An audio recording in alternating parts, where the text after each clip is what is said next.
同款是来参加着进香团的，也佫有昨确诊的家人迄位50多岁太太。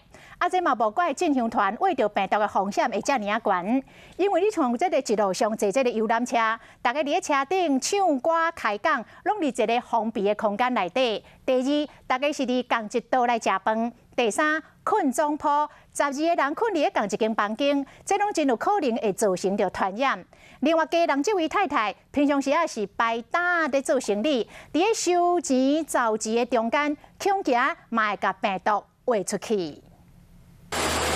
伫咧车头大厅转消毒水，家人出现确诊个案。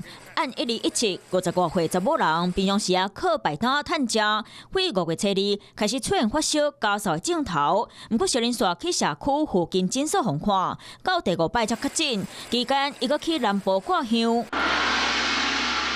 游览车内底空气本来就较无流通，敢无挂喙暗，正做防疫的关键。若是有摕麦克唱歌，都可能开烧话。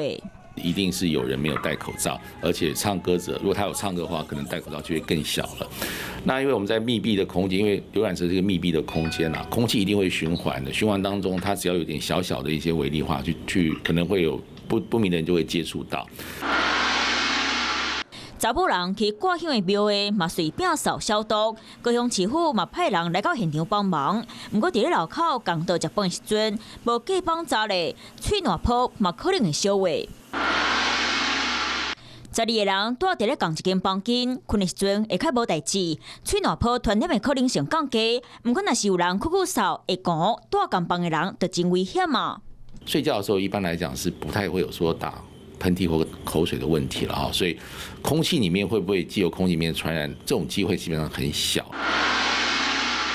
不过上互人烦恼的是，查某人做工课，摆摊的查某人找钱收钱，手敢有可能捌着病毒，专程敢有挂喙暗，嘛正做防疫的关键。